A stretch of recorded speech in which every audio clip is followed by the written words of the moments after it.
Michelle. Hi, Miss Plummer. Hi. Hi, how are you doing? I'm good. Okay, I want to first tell you that I did get you filed your complaint last night, correct? Yes. Okay, and I got your email about the complaint that you submitted. My staff will be going over the email in detail over the weekend, and I just want to tell you that I'm very sorry about what happened to you, and we take your case and the concerns that you expressed very seriously, not just for yourself, but we think that other citizens could be affected by this officer's um, activities. So we want to get in touch with the police department right away and do as much as we can to get an investigation started. So with that said, let me give you a few conditions and things that I want to tell you right now. I am recording the call.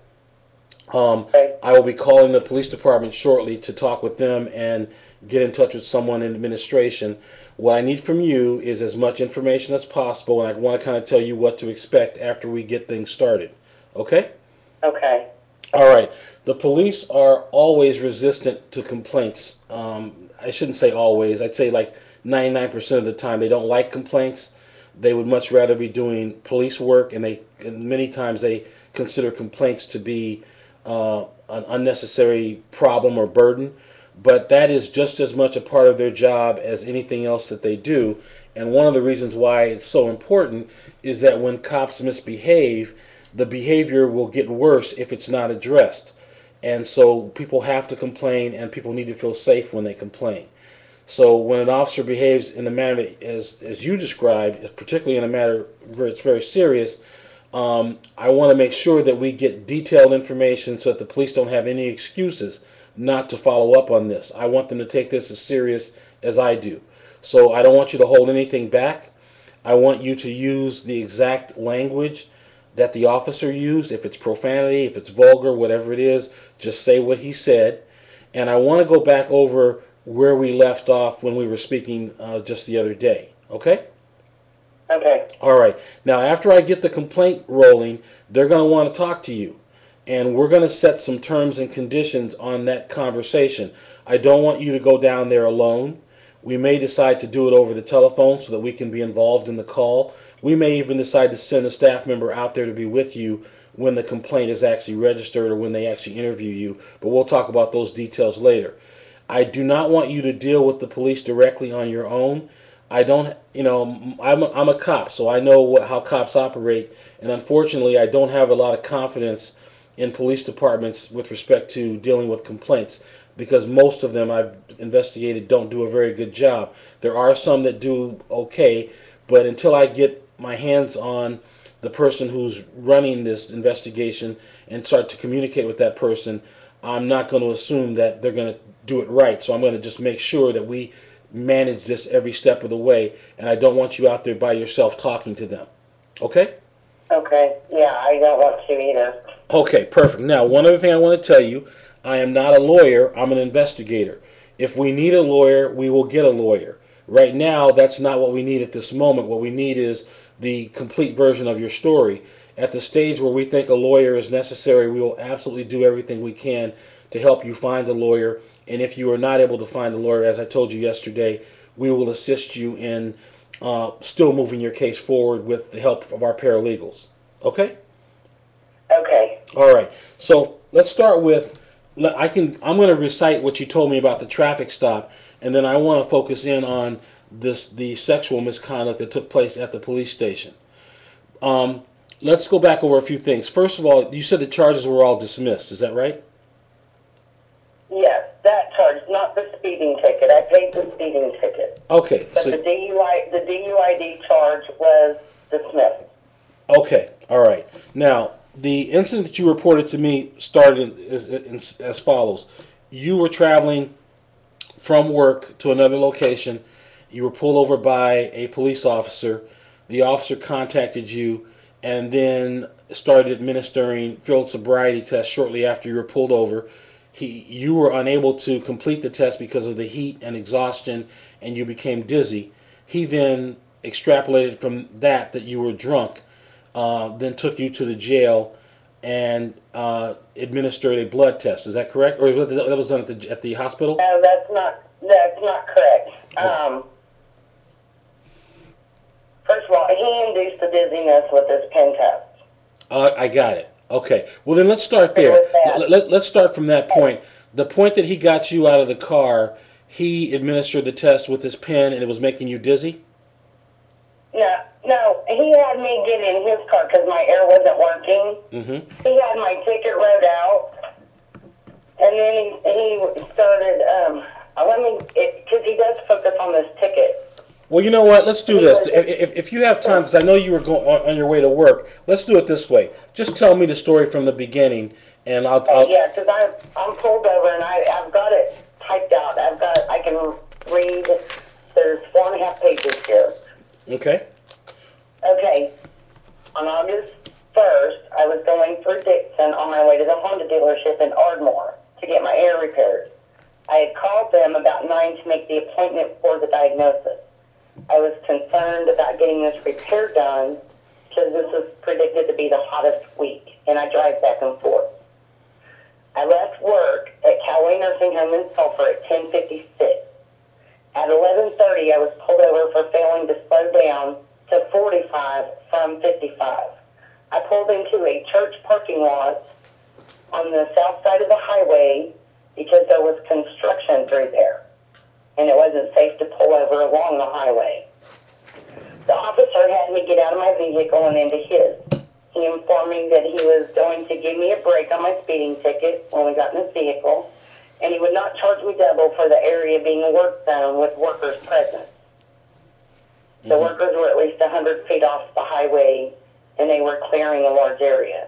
On his ticket, he pointed out that he saw me at 56, but caught me at 55, put that in the comment box, put that the workers were present.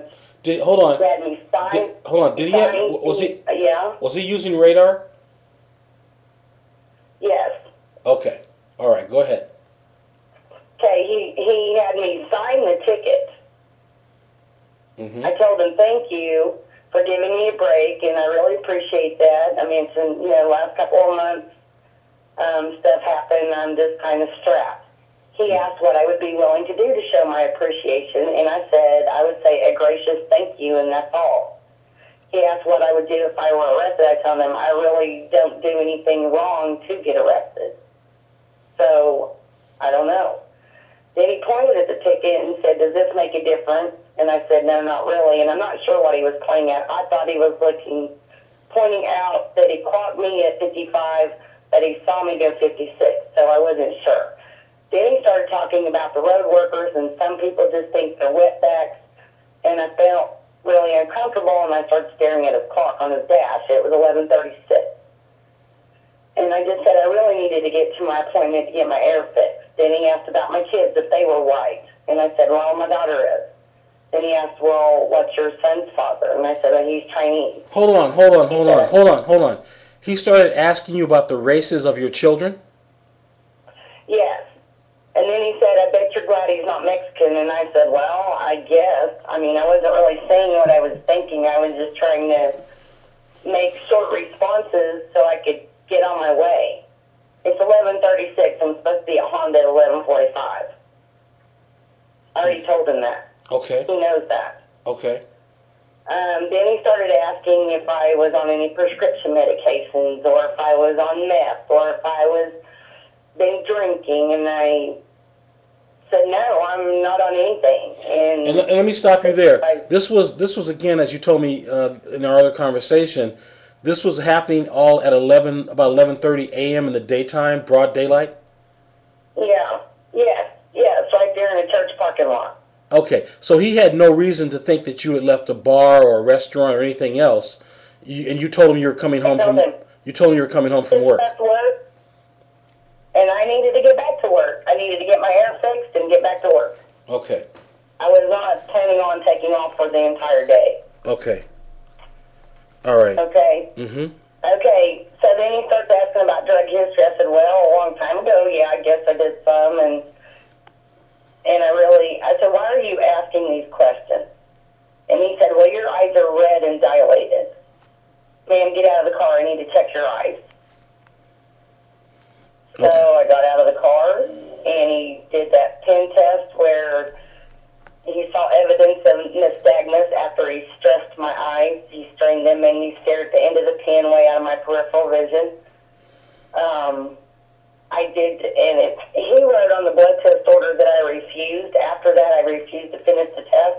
But that's not true. He had me walk heel to toe, 9 steps, turn around, come back to me 9 steps, stand with a narrow base, with my feet together on the rocks. I'm wearing flip-flops. It's a rock parking lot.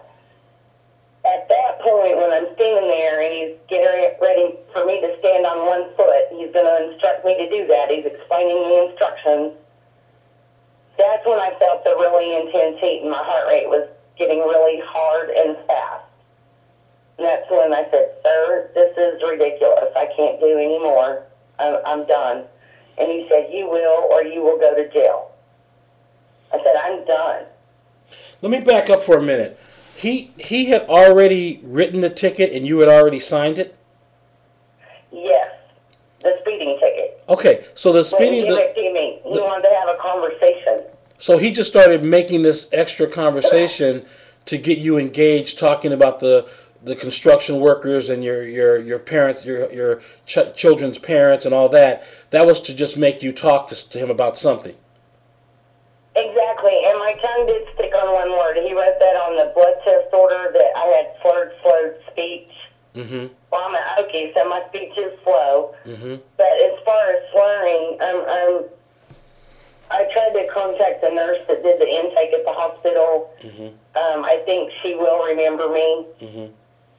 Okay. Well, don't worry about that. We'll take care. We'll take care of that for you. What I want to know now is... It's crap. He had a pretty... He was just trying to keep me in a conversation. One attorney said it wouldn't matter. He already had it in his head what he was going to do when he got me in the car. Well, let me back up. I want to go over that. Conversation is irrelevant. Okay, but the point is, he was asking you, what would you do as kind of a favor for him letting you go? That's when I said just a gracious thank you.